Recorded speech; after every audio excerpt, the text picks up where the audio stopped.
Halo, jumpa lagi dengan saya Saudara Andri. Pada video kali ini saya akan mengajak kita semua untuk berkenalan dengan alat-alat liturgi.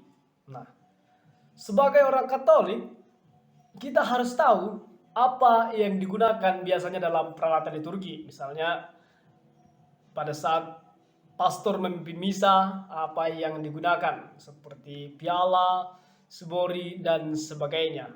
Nah,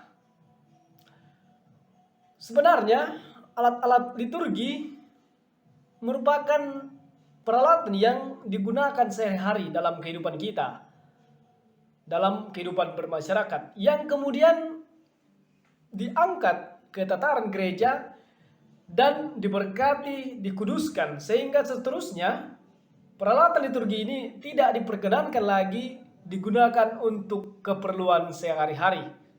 Nah, perlu kita ketahui bahwa syarat untuk membuat peralatan liturgi ialah berasal dari bahan yang baik dan dari bahan yang kuat. Dan juga didesain dengan indah serta sesuai dengan tujuan dan fungsinya dalam perayaan liturgi. Untuk mengetahui semuanya itu sekarang mari kita masuk ke dalam pembahasannya. Selamat menikmati. Oke baik, pada bagian yang pertama ini saya sudah melampirkan beberapa gambar seperti piala, patena, sibori, dan lain-lain. Yang pada bagian berikutnya, pada slide berikutnya kita akan bahas secara lebih detail. Tetapi yang tidak saya lampirkan dalam slide adalah seperti hosti besar ataupun hosti kecil. Nah, perlu kita ketahui bahwa tidak ada sebenarnya perbedaan hosti besar ataupun hosti kecil karena dia sama-sama hosti, tetapi bentuknya lebih besar, jelas lebih besar hosti besar daripada hosti kecil. Nah, hosti besar ini pada umumnya digunakan oleh para imam ataupun para uskup untuk konsekrasi atau bahasa kita sehari-harinya itu biasanya hosti yang diangkat oleh para imam atau para uskup, itulah namanya konsekrasi. Ini yang biasanya digunakan. Nah, hosti kecil ini yang biasanya dibagi-bagikan kepada kita pada saat kita mengikuti perayaan Ekaristi. Nah, yang kita terima sebagai tubuh Kristus. Nah, sekarang kita akan masuk kepada pembahasan tentang piala, patena, sibori, dan lain-lain pada slide berikutnya. Oke.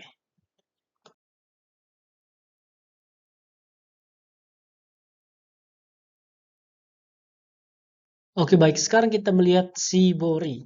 Sibori berasal dari bahasa Latin, yaitu ciborium, dan berakar dari akar kata cibus, yang artinya makanan.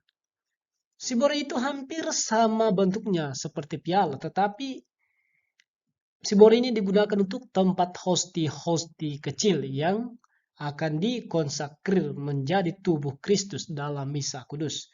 Nah, sibori umumnya memiliki tutup, dan apabila berisi hosti-hosti suci yang akan disimpan di tabernakel, maka sibori ditutup dengan pelum. Nah, sekarang kita melihat piala. Piala dalam bahasa Latin ialah salib. Artinya, ya, piala itu. Piala ini tempat anggur pada saat misa yang dikonsakrir menjadi darah Kristus. Oke, baik. Sekarang kita melihat bagian kain piala atau purificatori. Kain piala atau purificatori merupakan kain persegi 4 yang dilipat 3 memanjang. Kain piala ini digunakan untuk membersihkan piala dan juga untuk alas atau selubung bagi tangan petugas pembagi komuni saat memegang sibori yang berisi hosti-hosti suci. Nah, sekarang kita melihat korporal. Ini agak susah menyebutnya ya. Korporal itu merupakan kain persegi 4 yang secara simetris 2x2. Sedemikian rupa sehingga terdapat 9 bujur sangkar saat korporal digelar di atas altar. Nah, korporal itu menjadi alas sibori dan piala yang berisi tubuh dan darah Kristus, ataupun alat monstrans pada saat ada pentahtaan sakramen Maha Kudus.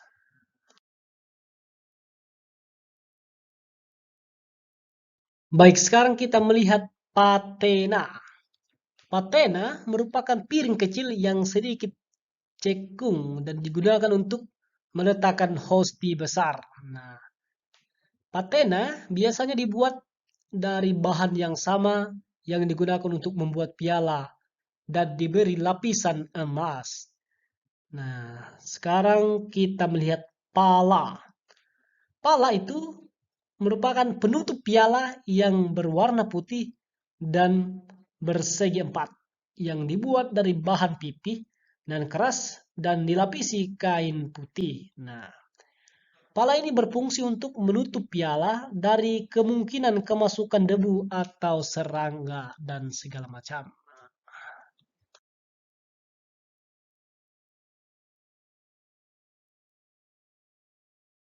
Oke, baik. Sekarang kita melihat ampul. Ampul merupakan tempat menaruh anggur dan air yang akan digunakan untuk perayaan misa kudus. Nah, ampul ini biasanya berbentuk atau semacam gelas kecil ataupun cerek kecil. Nah, ini biasanya dibutuhkan dua tempat, satu untuk air dan satu untuk anggur.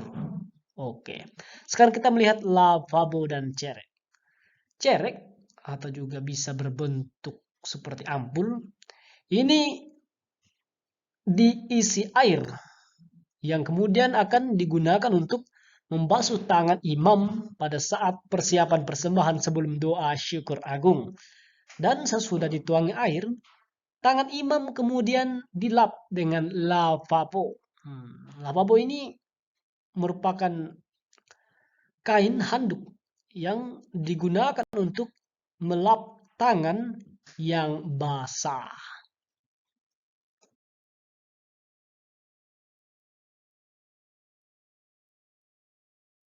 Oke, baik. Sekarang kita melihat aspergil dan panci tempat air suci. Nah, aspergil merupakan alat kepiur untuk memercikan air suci. Sedangkan air suci ditempatkan di panci air suci yang ada tentengannya.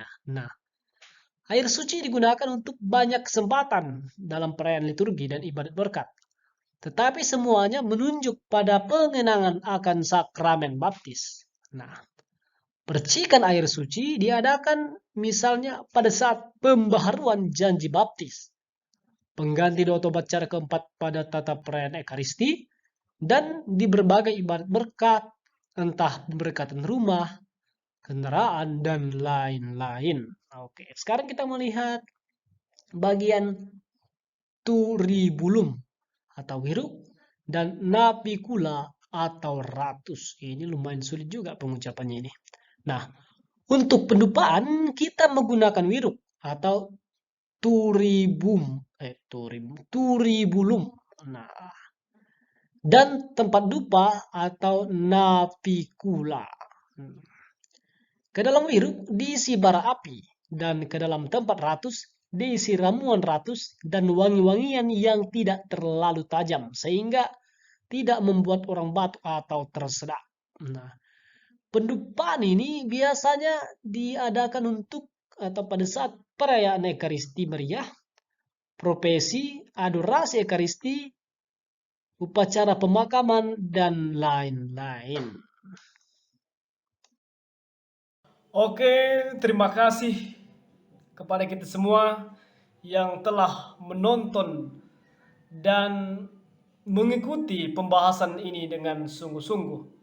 Nah, setelah kita melihat apa itu pala, apa itu piala, apa itu patena, dan apa itu sibori dan lain-lain, saya berharap ketika kita atau kalian menghadiri misa, kalian dapat mengerti dan memahami apa yang digunakan pastor itu, sehingga dalam perayaan Ekaristi pun kalian dapat bersungguh-sungguh untuk mengikuti perayaan Ekaristi dan tidak memikirkan lagi apa yang digunakan pastor itu, apa namanya itu yang diangkatnya itu dan segala macam. Nah, semoga dengan pembahasan tentang alat-alat liturgi ini kita semua semakin mengerti akan peralatan-peralatan yang digunakan dalam perayaan Ekaristi ataupun dalam peribadatan. Nah, mungkin dalam video selanjutnya, video berikutnya nanti akan saya buat juga tentang alba dan kasula serta pakaian-pakaian yang digunakan oleh imam atau segala semacamnya itulah. Nah, sekian video singkat ini. Terima kasih atas kerjasamanya dan semoga kita selalu bahagia. Pace Ebene.